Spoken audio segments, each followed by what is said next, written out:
Hello friends, welcome back. My name is Tahat and today we are going to start with the next poem, A Legend of Northland.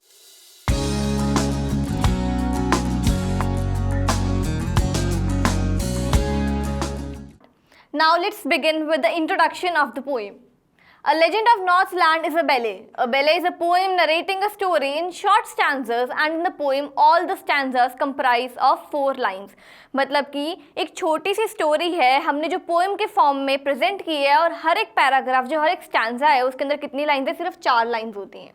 This story is of the Northland area, मतलब Northland area की कहानी है कोई, and exact place तो कोई specify नहीं दी हुई है, बट हमें पता है कि नॉर्दर्न मोस्ट पार्ट में है कहीं पर, मतलब कि नॉर्थ पोल के आसपास.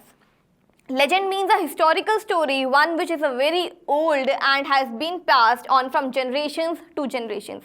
Legend का मतलब होता है बहुत ही हिस्टोरिकल सी स्टोरी है जो आज से अभी तक जनरेशन से जनरेशन आगे आगे पास की गई है. So the first stanza is, Away, away in the northland, where the hours of the day are few and the nights are so long in winter that they cannot sleep them through. मतलब कि बहुत दूर, कहाँ पर, Northland में, where the hours of the day are few, मतलब कि जो दिन है वो काफ़ी छोटे होते हैं और जो रातें काफ़ी लंबी. That they cannot sleep them through, मतलब रातें इतनी लंबी होती है कि लोग रात में जाग जाते हैं तब भी रात ख़त्म नहीं हुई होती. Where they harness the swift reindeer to the sledges when it snows and the children look like bear's cubs in their funny furry clothes. मतलब कि जब सर्दियाँ आती हैं तो जो रेनडियर चलते हैं और बच्चों ने इतने गर्म फ्लफी से कपड़े पहन लिए होते हैं कि ऐसा लगता है कि बियर के छोटे छोटे बच्चे घूम रहे हैं. The next stanza is, They tell them a curious story. Curious का मतलब होता है कि काफ़ी ज़्यादा इंटरेस्टिंग सी स्टोरी उन्हें बताता है. I don't believe it's true. जो पोएट है वो बोलता है मुझे नहीं लगता कि ये सच है. And yet you may learn a lesson if I tell the tale to you. पर अगर मैं तुम्हें ये कहानी बताऊंगा तो मुझे इस बात का यकीन है कि तुम इससे कुछ सीख जरूर पाओगे. Once when the good saint Peter lived in the world below and walked about it preaching just as it did, you know. मतलब कि एक टाइम पे जो अच्छा सा सेंट था, कौन, सेंट पीटर.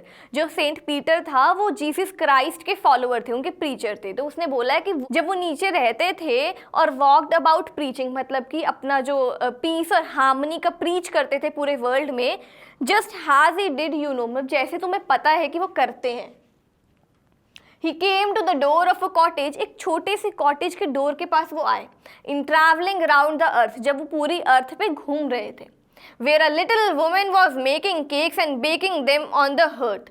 मतलब एक छोटी सी वुमेन क्या बना रही थी, केक्स बना रही थी और उसे हर्थ मतलब छोटा सा वुडन फायर प्लेस जिसमें वो केक्स को बेक कर रही थी.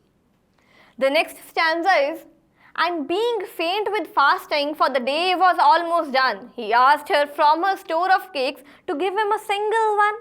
अब उसने बोला है कि पूरा उनका जो दिन था फास्ट में निकल चुका था, व्रत रखते हुए निकल चुका था और अब फेंट होने वाले थे, मतलब बॉडी बुरी तरह एग्जॉस्ट हो चुकी थी.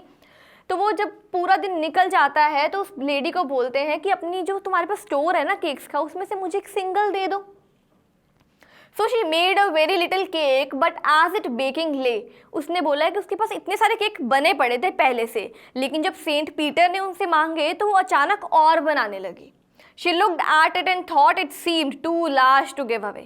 और जब उन्होंने वो केक बनाया, उसको रखा हर्थ पे बेक होने के लिए, तो उन्होंने देखा कि जो केक है वो काफ़ी बड़ा है, मैं इसे दूंगी, मतलब इतना बड़ा पीस अपने केक का मैं किसी को क्यों दूं. Therefore she needed the other and still a smaller one, but it looked when she turned it over as large as the first had done. मतलब उन्होंने फिर से वो जो डो था, वो जो आटा था जिससे केक बनना था, उसे फिर से मैश किया और बनाया. तो उन्होंने देखा कि फिर से जब बेक करने लगे केक बहुत बड़ा है. उनके खाने के लिए साइज ठीक है बट किसी को देने के लिए केक अब भी बहुत बड़ा था. Then she took a tiny scrap of dough and rolled it flat and baked it thin as a wafer, but she couldn't part with that. मतलब उन्होंने क्या किया, वो जो डो बनाया उसको एकदम रोल करके पतला सा बना दिया ताकि वो दे सकें उसे. लेकिन जब उसने देखा तब भी उसे दे नहीं पा रही थी, तब भी उन्हें लग रहा था कि जो केक है किसी को देने के लिए काफ़ी बड़ा है. For she said, my cakes that seem too small when I eat of them myself. मतलब मेरे जो केक्स हैं जब मैं खुद खाती हूँ तब मुझे लगता है बहुत छोटे हैं. Are yet too large to give away. लेकिन किसी को दूँ तो ये केक बहुत बड़े क्यों लगते हैं मुझे। So she put them on the shelf, तो उन्होंने क्या किया, बाकी के सारे केक वापस से शेल्फ पे रख दिए। देन गुड सेंट पीटर ग्रू एंग्री, सेंट पीटर को गुस्सा आ गया, for he was hungry and फेंट, बहुत ज़्यादा भूखे थे और फेंट होने वाले थे, मतलब कि बेहोशी की हालत में थे, बॉडी बहुत एग्जॉस्ट हो चुकी थी। And surely such a woman was enough to provoke a saint, और एक ऐसी ग्रीडी सेल्फिश वुमेन ही इनफ थी एक अच्छे भले सेंट को प्रोवोक करने के लिए, मतलब उसे एंगर दिलाने के लिए, गुस्सा दिलाने के लिए। And he said, you are far too selfish to dwell in a human form to have both food and shelter and fire to keep you warm. तो सेंट पीटर क्या बोलते हैं कि तुम बहुत ज़्यादा सेल्फिश हो इस ह्यूमन फॉर्म में रहने के लिए। तुम्हारे पास भगवान ने फूड दिया है, रहने को छत दी है और फायर भी दी है तुम्हें इतनी ठंड से बचाने के लिए। Now you shall build as the birds do and shall get your scanty food by boring and boring and boring all day in the hard dry wood. तो जो सेंट पीटर होते हैं उसे क्या बोलते हैं, श्राप दे देते हैं कि अब तुम क्या करोगे, जैसे बर्ड्स अपना घर खुद बनाते हैं, खाना खुद लाते हैं, तुम वैसे ही करोगी, by boring and boring and boring all day in the hard dry wood, मतलब कि हार्ड ड्राई फॉरेस्ट में जाकर अपने लिए खाना खुद लाना, घर खुद बनाना, सब कुछ तुम्हें खुद करना पड़ेगा।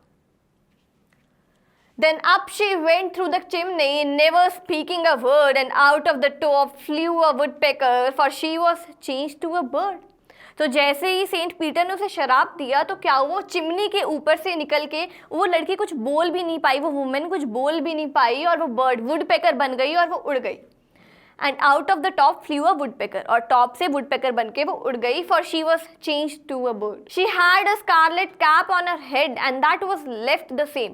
स्कारलेट होता है बहुत ही dark red colour, bright dark red colour, तो उसने बोला जो वुमेन थी जब उसने एक रेड ब्राइट कलर की कैप डाली हुई थी, जब वो बर्ड में चेंज हुई, वुडपेकर में चेंज हुई, तो वो रेड डार्क कलर की कैप आज भी उसके सिर पे वैसी ही थी, but all the rest of her clothes were burned black as a coal in the flame. लेकिन उसके जो बाकी के सारे कपड़े थे वो जल गए और फ्लेम के अंदर एशेस बन गए, मतलब ब्लैक कलर के टर्न हो गए। And every country school boy has seen her in the wood where she lives in the trees till this every day boring and boring for food, मतलब कि उस कंट्री के स्कूल जाते हुए बच्चे ने भी उसे वुड में, मतलब फॉरेस्ट में, घने जंगल में देखा है जहां पर वो ट्रीज के अंदर रहती है और फूड के लिए बहुत ज्यादा मेहनत करती है। So this was the poem A Legend of Northland. Now let's start with the question answers of the poem.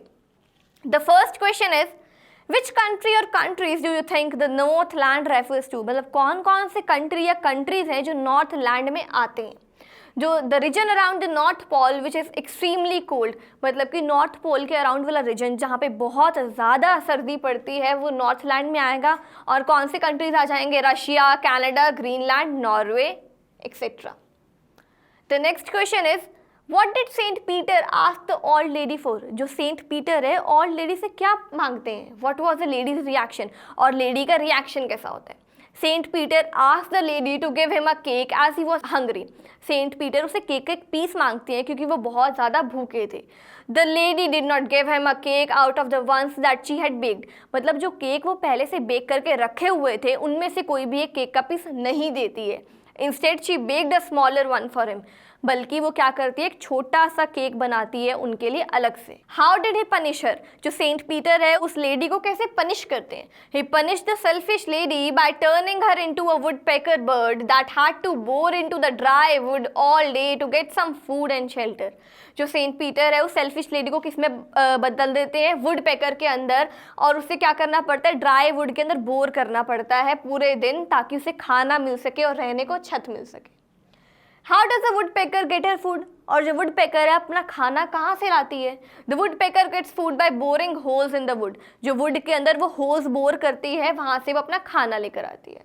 Do you think that the old lady would have been so ungenerous if she had known who Saint Peter really was? क्या तुम्हें लगता है कि जो old lady थी वो इतनी अनजेनरस होती अगर उसे पता होता कि सेंट पीटर असल में कौन है? What would she have done then? तो वो क्या करती? अगर ओल्ड लेडी को पता होता कि जो सेंट पीटर कौन है तो वो ऐसे अनजेनरस बिहेवियर ना शो करती। On the other hand she would have served him well for the fulfilment of her greedy desires. और वो क्या करती, उन्हें अच्छी तरह ट्रीट करती, उन्हें खाने के लिए देती, ना ही कोई ग्रीडी और सेल्फिश बिहेवियर अपना शो करती। Is this a true story? क्या ये सच्ची कहानी है? Which part of this poem do you feel is the most important? और इस पोएम का कौन सा पार्ट तुम्हें लगता है कि बहुत ही इंपॉर्टेंट है? ये सच्ची कहानी नहीं है, हमने फर्स्ट स्टैंजा में ही किया था. It is not a true story. The point of the story where the woman is turned into a woodpecker bird is the most important part of the story. उसने बोला है कि जब वुमेन वुडपेकर बर्ड में change हो जाती है, तब्दील हो जाती है, वो वाला पार्ट जो कहानी का है वो बहुत ज़्यादा इंपॉर्टेंट है. क्यों है? Because the punishment teaches every one the lesson to be generous. हमें पनिशमेंट क्या बताती है? हमें जनरस, हम्बल रहना चाहिए. What is a legend? Legend क्या होता है? Why is this poem called a legend? इस पोएम को लेजेंड क्यों कहा गया है? A legend is a popular story from the past which is believed to be true. Legend का मतलब होता है पुरानी, सदियों से चली आ रही कहानी जिसे विश्वास किया जाता है कि ये कहानी सच है, but can not be verified. कोई वेरिफिकेशन नहीं है, कोई प्रूफ नहीं है कि सच, असल में ये कहानी सच है या नहीं. It contains a moral which is narrated to the children to teach them moral values. इसके अंदर एक लेसन है ताकि हम बच्चों को सिखा सके मॉरल वैल्यूज़. अब the last question is right the story of a legend of Northland in about 10 sentences. अगर आपने ये पोएम बहुत अच्छे से सुनी है तो आपको इस क्वेश्चन का आंसर आना चाहिए. So this was the poem A Legend of Northland. We'll meet you in the next video with the next chapter.